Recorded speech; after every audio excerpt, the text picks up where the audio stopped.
Yes, Gen Z just discovered the existence of house parties, and you'll never guess who introduced it to them. The All American Rejects are back. They are touring, and in between actual venue concerts, they are showing up. Sorry. Oh, Sorry. they're showing up at random tour stops for just house parties. One of them, they showed up at a bowling alley. Another one they did on a farm in Iowa. Another one was in a front yard for a college house in Missouri. Just random places. You sign up to RSVP for it, and they will message you when they're coming to your area. And it's all free. You don't have to pay to get in. And a lot of the people going to these house parties are Zoomers who didn't listen to this band growing up and probably just learned who they were from this stunt that they're pulling. The All American Rejects are ditching arenas for backyards. They're doing a house party tour. You sign up on their Instagram and they might show up to throw a surprise show in your city. 2005 is back. And I just want to show this TikTok from their pop-up show in Minneapolis. They're in a bowling alley. I was confused at first before I knew what they were doing. I'm like, why are they in a bowling alley? Yeah. And he had this really impassioned speech to give to the Zoomers in the audience. Here we go. And when you win your fucking Huggies and just now seeing us for the first time, I want to thank you for coming out and supporting a rock and roll band that gives a shit about the common man. We're not trying to sell you finance tickets to Coachella. We're not trying to sell you Ticketmaster fucking penalty fees. We're not trying to sell you $25 parking. We're just trying to sell you some songs you might have grown up with and let you fucking let go with us in this non-denominational church of rock and roll. Now that being said, we got one more song to go the fuck off. Are you ready with me?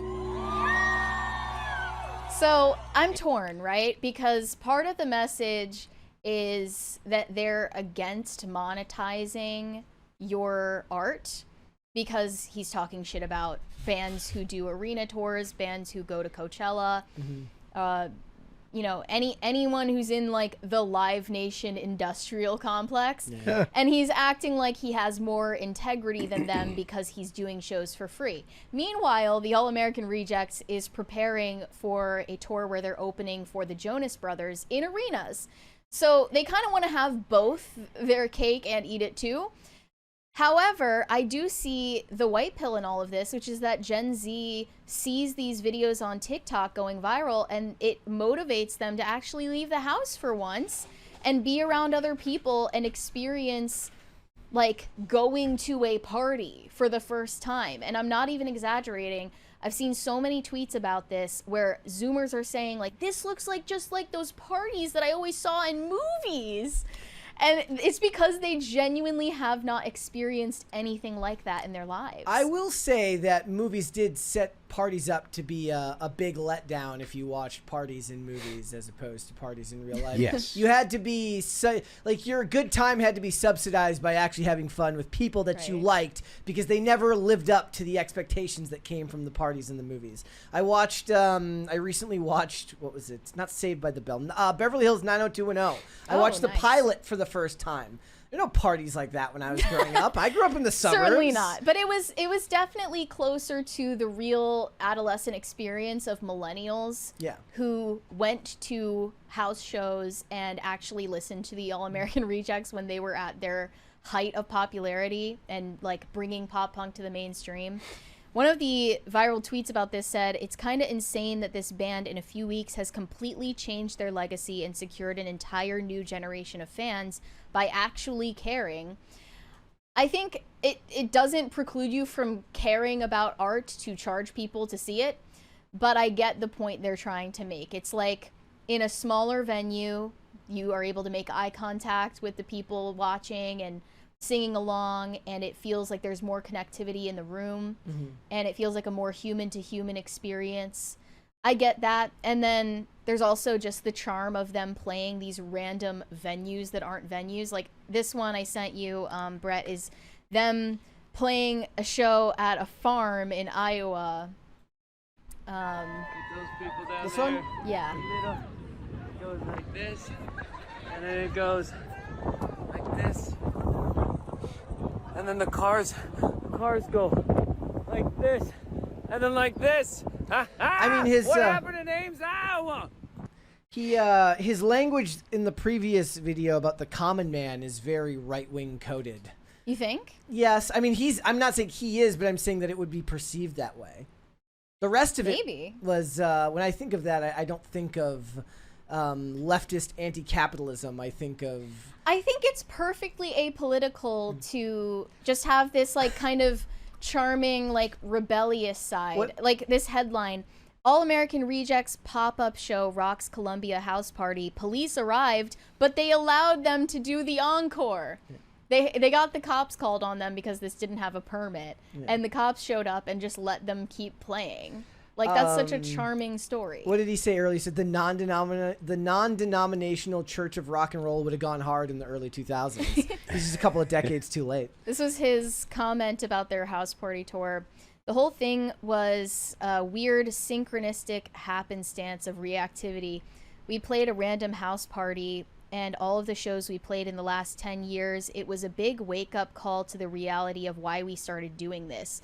We played in house shows, we played backyards, and I just told my manager that worked, so let's do that. Yeah, but it's subsidized by opening for the Jonas Brothers. Right, exactly. So they're trying to play it both sides, and I get that, you need to make money doing what you do. But people like that they seem to care about more than just money. And that they care about bringing young people together who didn't grow up with their music and are rediscovering it, or discovering it for the first time. There were a lot of tweets about this, which revealed a lot about like the mindset of these Zoomers. Wait. I want to read a comment here. I want to get your takes on this. Wendy in the chat says, "Come on, let's move on to something else. This isn't pop culture, nor is it a crisis." How is it's a 100% pop punk band, not pop culture? That's music, baby. That's music. We have a 20 from Zach Hates YouTube. Happy Thrashing Thursday, PCC. I went on a first date last night, and the table had 2 chairs on one side and a C-shaped booth on the other. When we were seated, the waitress put our plates and utensils on the booth side.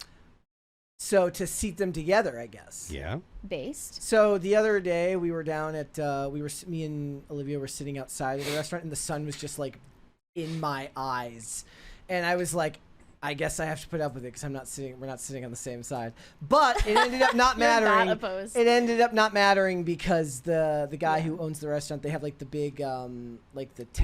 the awning that they can turn the angle of to block the sun. And even when he turned it, he like kept turning it, and like never really like blocked it entirely. I'm like, yeah, that's good. After like 3 minutes of him trying, I heard staring at the sun is good for you. TV on the radio would agree.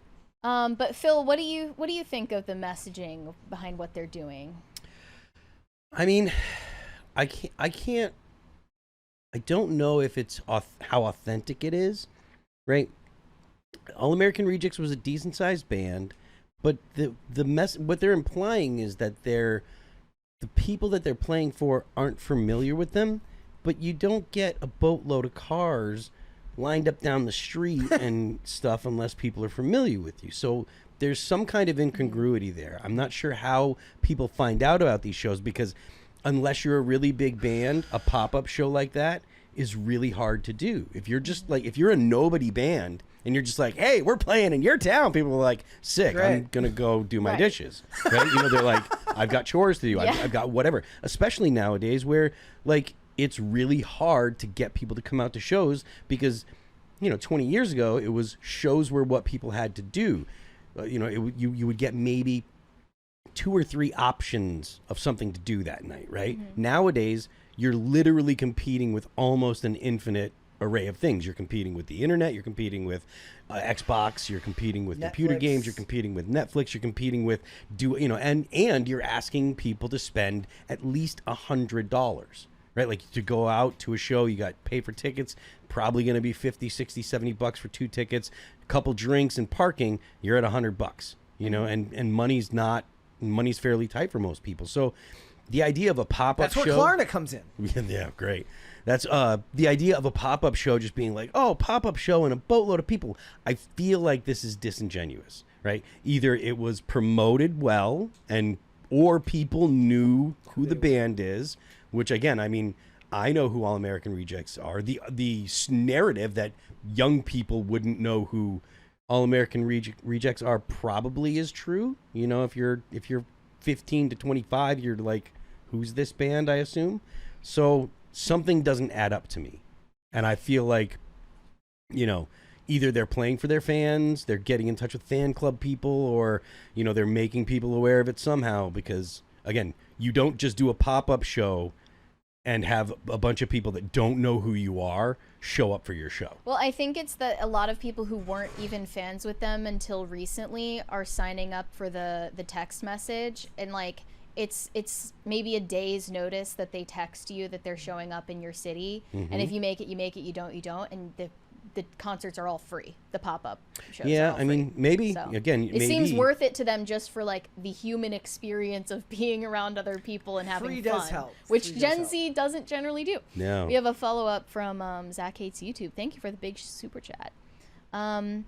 So I sat down next to her in the booth, and I'm very glad I did. We ended up holding hands a little during dinner. Wouldn't have happened if I was sitting across from her like I used to think was the answer. I'm on Mary's team now. Okay. Based. I am pro sitting next to, not across. We have another 20 from Dreamcast Night. My best rock show was Janice Figure in Kirksville, Missouri. My first show. They rocked. But they were starting out. Shout out to them. Mechanical Bull is a song I still crank when I'm on a walk and it's jogging time. Okay.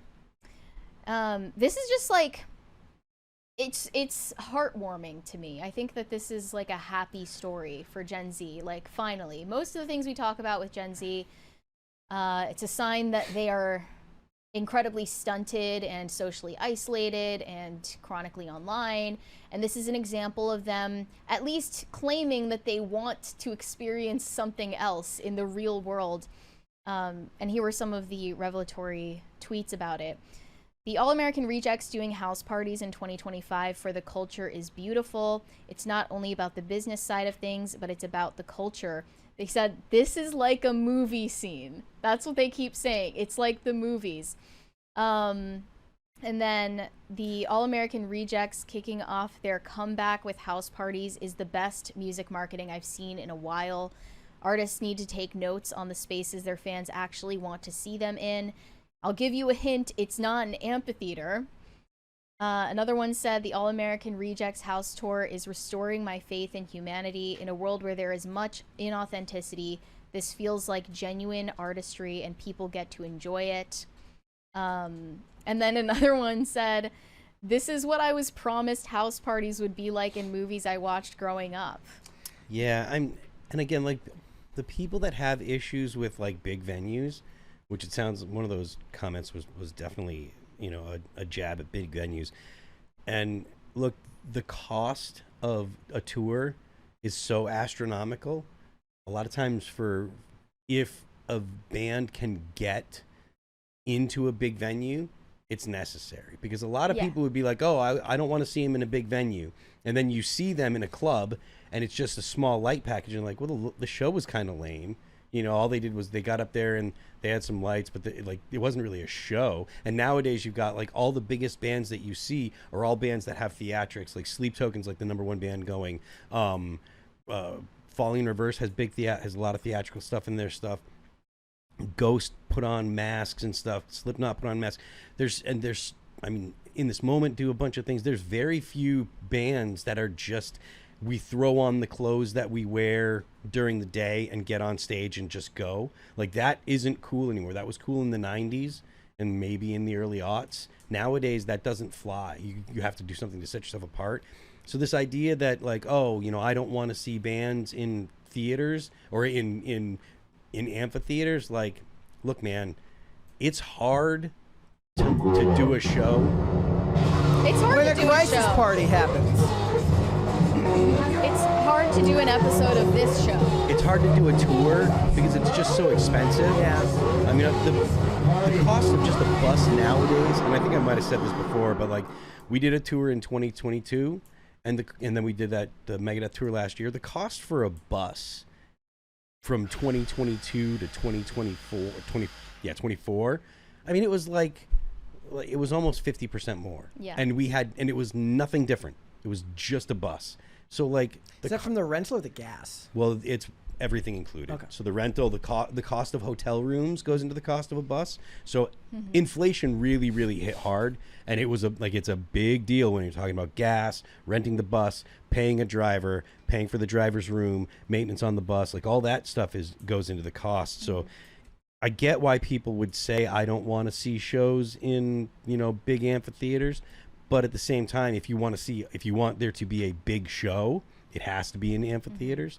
And the cost of doing a tour is astronomical. Like, it's really, really expensive to do tours. So bands that can bring that many people out, that can fill a room like that, they're going to do it just so that way they can, actually make it worthwhile. So. Yeah, but from the sound of it, it seems the appeal of what they're doing with the house parties is the grassroots vibe of it all. They're doing those for free, though. They're not doing it for money. This is a They're marketing. not going to make... Yeah, it's marketing for the tour that's actually going to make the money. Yeah. It's not going to be a permanent thing that they do. Or maybe it'll just be a side hustle that they keep going for the years to come. But you still need to do an actual promoted tour. This is probably like, I don't know who their label is, but they probably got a label that's investing in this, and they're sending, they're paying them, help giving them tour support, which is just an advance against the future sales of future streams and stuff like that. So, yeah, I don't know. I'm not in love with it. But. Okay, that's fair. Thanks for watching. Listen to full episodes of Pop Culture Crisis on Spotify. Keep up with us on social media and make sure you subscribe and ring that bell so you never miss the show. Bye, guys.